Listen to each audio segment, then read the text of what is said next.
Okay, we're going to talk about playing through some changes, how to approach playing through various chord changes. This is always something that I was very interested in when I was first starting out, and I never really seemed to get a good explanation of how to approach that. So we're going to start out with some changes. We have A minor 7, and I'm going to play an A minor 7 with the root on the 6th string, flat 7 on 4, third, the flat 3rd on 3.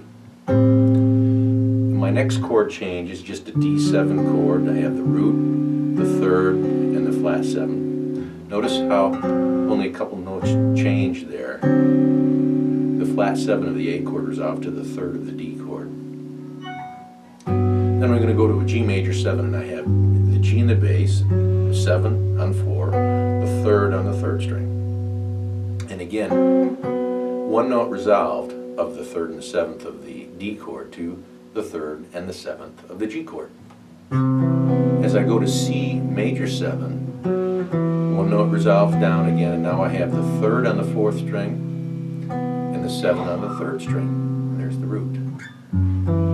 Here is F sharp minor 7 in the chord progression that we're going to use. And I'm not going to worry about the flat 5. I just have the root, the flat 7, and the 3rd, the flat 3rd, to a B7, and we could say sharp 9 or flat 9, whatever we wanted to do. But again, I'm not going to worry about that. I want to keep this as simple as possible to illustrate how I want to approach playing through the changes. So again, I have the root, the 3rd, and the flat 7, and then E minor 7 with the root, the flat 7, and the flat 3rd. So if I play through that, G major 7 to C major 7, F sharp minor 7 flat 5 to B7 to E minor 7. Again, first two chords A minor 7, D7, G major 7, C major 7, F sharp minor 7 flat 5, B7 altered, E minor 7. Now, I'm basically thinking about each chord for 4 beats or 1 measure. So if this is my progression, I'll show you how I'm going to solo through that right now. And what I'm going to do is I'm going to approach the 3rd. I'm going to use a little target concept. So I'm going to start below the note, and I just happen to be starting below, and I'm going to use the notes of the key that I'm in. I'm in the key of G, so I have a note in the key of G below the pitch I'm going to resolve to, which is the 3rd of the A chord, right? I want to get to that A chord. So 1, 2, 3, 4, 1, 2, 3. On beat 4 of the A minor 7 chord, I'm going to use again the notes of the G scale to resolve to the 3rd of the D chord. So if I start that out, 1, 2, 3, 4, 1, 2, 3, 4, 1, 2, 3. So I'm doing the pickup for each chord on beat 4. 1, 2, 3, 4, and 1, 2, 3, 4, and 1, 2, 3. Now I'll go to the G major 7 chord. 2, 3, and then the C. 2, 3, then the F sharp minor 7, targeting the 3rd. Now I'm going to go to the D sharp. The D sharp, I don't have any room down here, so I'm going to move up to the D sharp right here of the B chord. And then I'm on the 3rd of the E minor chord. So the 3rd of the A. Again, if I have my chord progression,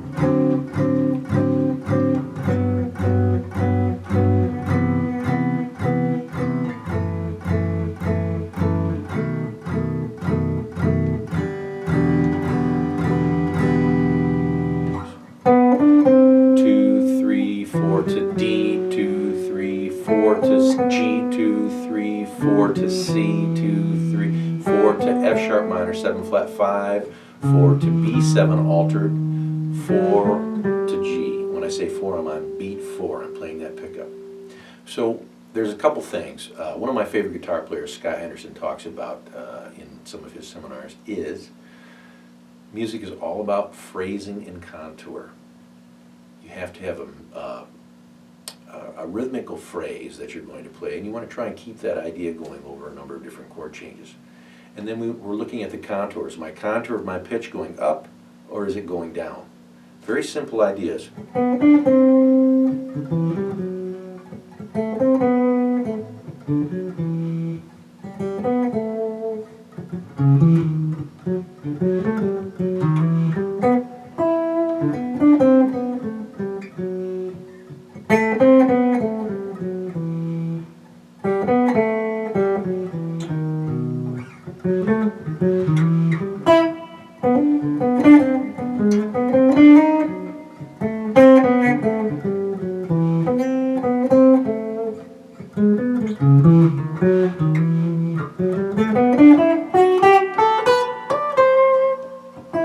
Take the same idea up an octave.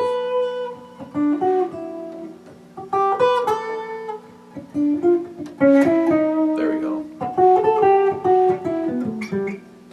So I can take that through the whole chord progression. Now this particular chord progression, you may have recognized it, it's just Autumn Leaves.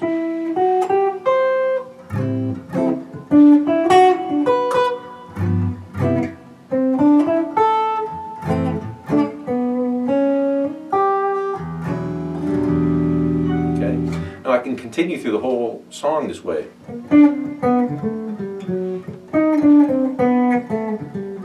I'm just targeting the thirds. I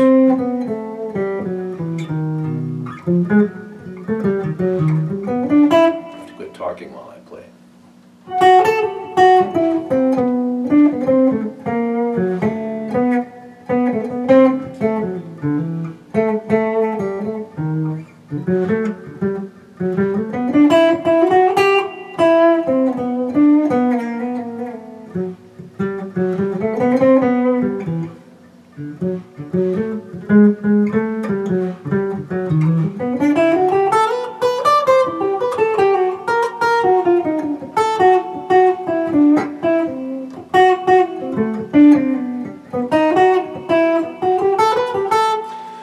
So then I just flesh it out with wherever I want to go. And when I say flesh it out, I'm not really thinking, I do need to know the scales, but this whole progression is basically in the key of G major or E minor. And so what I'm fleshing it out with are maybe some arpeggios.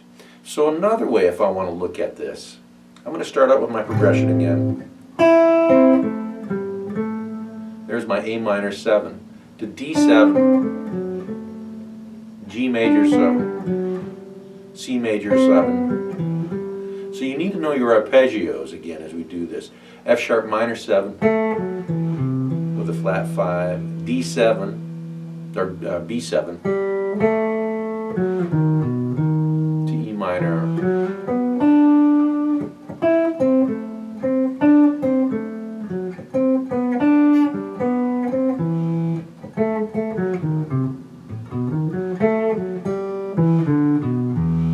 There's arpeggios, right? And I'm thinking about a melodic phrase, da da ba da ba da da ba da ba da, and I'm going to keep that going.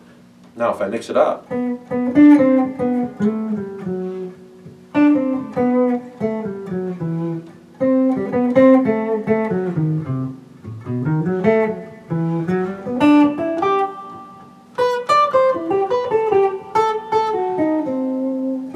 a flat 9 in there. G, C, F sharp minor 7, B. So that's the idea. Pretty simple little phrase. Again, awful lot of sound comes out of just the root, the 7 and the third of whatever chords we're playing. And on the guitar, a real sweet spot is on strings 3 and 4 in terms of that third and the 7th. We go back to that.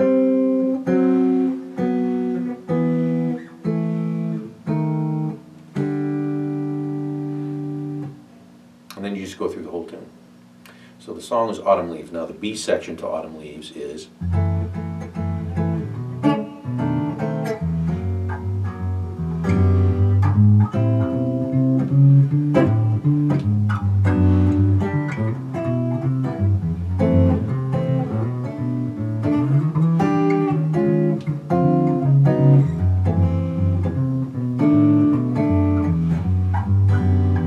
back to the top. So it's pretty, it's an excellent tune to work out because there's not a lot of crazy accidentals in it, but you can get crazy with it if you want. And then it's a matter of knowing how to approach each chord, which we'll talk more about in other videos.